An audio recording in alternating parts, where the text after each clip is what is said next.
Kalau boleh tahu hari ini agendanya apa nih Bang? Hari ini insya Allah agendanya pemeriksaan saksi ahli atau keterangan dari saksi ahli, di mana insya Allah ada 6 yang diajukan jaksa, ada ahli forensik, ada ahli ITE, ada ahli dokter ya. Saya kurang paham dokter itu lebih ke mana, karena saya baru mau buka juga BAP-nya. Akan tetapi ada 6 rencananya. Dari Mabes Polri ada, dari Bandung juga ada. Oke, Kang, dari awal sampai sekarang itu agendanya udah berapa kali? Terus kedepannya berapa kali lagi kira-kira? Kalau saya nggak salah sudah 13 atau 14 kali persidangan saksi, pembacaan dakwaan, kemudian ada eksepsi, anggapan eksepsi itu sudah lumayan panjang gitu kan. Nah, masih ada beberapa kali lagi, tergantung nanti dari jaksanya. Kalau jaksanya ahlinya selesai, mungkin 2 sidang, habis itu kita paling butuh 4 atau 5 kali saksi untuk ahli dari kita plus saksi fakta dari kita. Jadi setelah itu baru nanti ada tuntutan dari jaksa, kemudian pledoi dari kita atau pembelaan, tanggapan, duplik, kemudian nanti tinggal putusan vonis. Begitu. Kalau diterima berapa kali lagi, mungkin sekitar bisa 10 atau 15. Berarti masih lama juga ya? Kurang lebih masih lama seharusnya ya, tapi nanti kita lihat dinamikanya di persidangan, karena kan mungkin bisa kita percepat saksinya, bisa semua langsung bisa hadir gitu. Tapi kan kalau sekarang karena bukan wewenang kita yang menghadirkan saksi, maka kita belum bisa berkomentar lebih lanjut tentang kepastian itu. Oke, Bang, aku penasaran nih, kira-kira menurut penilaian Abang dari sekian banyak saksi yang memberatkan, apa saja kelemahan mereka, Bang? Kelemahan mereka banyak yang bohong kan gitu. Kelemahan mereka adalah banyak yang nggak benar, banyak keterangan yang kita sama-sama saksikan kemarin, banyak yang aneh bin ajaib gitu kan. Bahkan yang terakhir kemarin saya bertanya, apakah ini mungkin? Nggak mungkin, ternyata mungkin. Apa itu? Bagaimana bisa di BAP tanggal 29 kemudian Anda komen terkait isi BAP itu tanggal 30 gitu kan, bahwa di dalam YouTube Anda komentar YouTube dimuat di BAP tanggal 30 tapi BAP-nya tanggal 29. Kan ada mesin waktu berarti kan ini gitu. Itu ada 4 loh yang begitu. Terkait dengan adanya BAP di rumah Bang, bukan di kantor polisi, itu gimana? Ya, tadi saya mau tambahkan juga ada BAP yang pihak polisi mendatangi. Sebenarnya itu kita bukan bicara masalah penegakan hukum itu ini melanggar hukum, enggak. Ini nggak etis gitu loh. Ini nggak lazim gitu loh.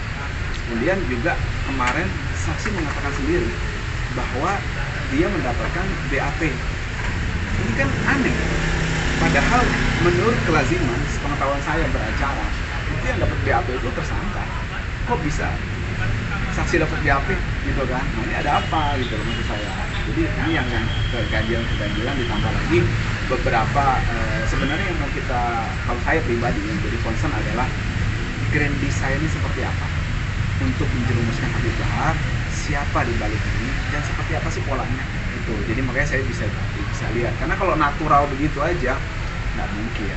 Satu, nggak mungkin karena memang banyak keganjilan yang kita sama-sama temukan. Yang kedua adalah kalau kita mau konsekuen penegakan hukum, hampir semua penegak hukum terkait ini itu banyak yang kena. Kenapa? Contoh kemarin, tadi malam nih bola misalnya Indonesia lawan Kuwait, apa nggak ada yang mendukung Kuwait? Pasti ada. Kemudian rusuh, saya bilang Indonesia menang 1-0, kemudian satu bilang Indonesia kalah 2-0. Ternyata yang saya yang benar, dia bohong dong. Rame debat di YouTube, oh Anda begini segala macam, di penjara dia. Kalau kita pakai framing yang sama ya, polanya kita letakkan apple to apple antara kasus Habib Bahar, dia mengatakan sesuatu yang dianggap tidak benar, kemudian ada keonaran di media sosial gitu, itu semuanya penuh penjara ini untuk penjara oleh presiden gitu. Jadi menurut saya ini unfair lah gitu kan, dan memang diskriminasi dalam penegakan hukum diduga sangat ketara di sini. Bang, ancaman atau pasal yang dikenakan oleh jaksa itu pasal berapa sebetulnya? Pasal 14 dan 15 Undang-Undang 146, kalau saya tidak salah ada pasal ITE juga 28 dan 45 kalau saya nggak salah ya. Tapi yang concern kita kan Undang-Undang 146 tadi kan, yang pasal 14-15, karena kan Habib Bahar kalau di yang Undang-Undang ITE itu kan juga turut saja, karena kan tersangkanya itu kan Batang Bestandi kan. Oke. Yang menyebarkan orang lain gitu Bang ya? Yang menyebarkan orang lain. Jadi gini, saya sedikit cerahkan ya, supaya ini jadi informasi publik yang mencerdaskan juga. Oke. Saya mau katakan, yang dikatakan Habib Bahar itu Habib Rizik di penjara, ditahan. Pertanyaan saya, yang dikatakan itu atau Habib Rizik divonis? Habib Rizik di penjara, orang umum taunya begitu, kecuali Habib Bahar cerita Habib Rizik divonis karena begini. Itu salah, karena vonis belum turun waktu itu kan. Nah, Habib Rizik itu makanya saya waktu kemarin tanya ke saksi itu kan, saya selalu mengedepankan apa yang polisi bilang. Karena kan Habib Rizik ditahan karena ada 160. Kalau ditahan hanya karena prokes saja nggak bisa, karena pasal itu nggak bisa ditahan. Makanya Habib Bahar bicaranya Habib Rizik di penjara, bukan divonis. Salahnya di mana? Habib terus dia bilang saksi karena Habib Rizik itu di penjara karena prokes. Bukan. Habib Rizik divonis bersalah karena prokes, ya. Tapi kalau di penjara bukan karena prokes. Karena dia memprovokasi untuk maulid tadi gitu loh. Oke. Menghasut untuk maulid. Kan nggak, kalau menghasut aja nggak bisa, harus ada gandengannya. Anda di penjara kenapa? Saya menghasut. Apa yang dihasut? Menghasut untuk apa? Untuk datang ikut maulid. Kan itu yang dilakukan oleh Habib Rizik waktu itu. Ayo datang rame-rame gitu kan. Oke. Untuk acara ini gitu kan. Nah, maksud saya nggak ada yang salah di omongan Habib Bahar itu gitu, soal itu ya, soal Habib Rizik di penjara karena prokes. Dan kemarin coba dibantah oleh jaksa, pertanyaan-pertanyaannya mana yang kuat, vonis pengadilan atau ini. Bukan, saya bukan ke arah sana. Fokus saya adalah Habib Bahar mengatakan Habib Rizik di penjara. Faktanya di penjara Desember itu karena 160. 160 kan menghasut. Menghasut aja boleh nggak di penjara? Nggak bisa, harus ada gandengannya. Menghasut apa? Menghasut untuk melakukan kekerasan, menghasut untuk melakukan perkosaan. Kan ada gandengannya tuh. Nah, ini menghasut untuk melakukan hal yang melanggar hukum, yaitu berkumpul untuk maulid tadi. Oke. Jadi pada intinya ingin disampaikan bahwa Habib Rizik mengajak masyarakat itu untuk maulidan ya. Dan yang dikatakan Habib Bahar itu benar. Karena kan Habib Rizik di penjara karena maulid. Bukan cuma itu loh, 6 orang itu juga kenapa jadi panitia? Masa jadi Oke. panitia bisa di penjara? Kenapa? Karena prokes. Enggak, prokes itu ancaman hukumannya nggak sampai 2 tahun, nggak sampai 5 tahun, nggak bisa ditahan. Di luar pasal ya penipuan, penggelapan, dan juga pasal pemalsuan. Oke. Terus perbuatan tidak menyenangkan dengan kekerasan. Itu di bawah 5 tahun bisa ditahan. Ada inilah, ada pengecualian beberapa pasal itu inilah. Penjelasannya panjang, tapi intinya kalau ancaman di bawah 5 tahun kecuali beberapa diskresi tadi yang saya jelaskan itu nggak bisa ditahan. Nah, makanya itu ditahan 160. 160 apa? Karena mengajak orang untuk maulid. Bang, Oke. terkait dengan adanya beberapa keterangan dari saksi yang dianggap mungkin bohong bang oleh tim dari kuasa hukum Habib Rizik gitu ya. Nah itu kan bisa mengkategorikan Habib Bahar ya. Itu kan bisa dikategorikan memberikan keterangan palsu. Itu apakah ada langkah ke depan atau bagaimana bang? Langkah ke depan bisa, cuma habis itu biasanya yang ditindaklanjutinnya ke belakang, jadi bukan ke depan. Jadi kita udah melaporkan, ya kita pesimis sebenarnya gitu kan. Makanya udahlah nanti biar hakim yang menilai gitu kan, supaya dapat karena kan tugas tujuan kita di sini kan menggali kebenaran, mengungkap kebenaran, bukan mau memenjarakan orang.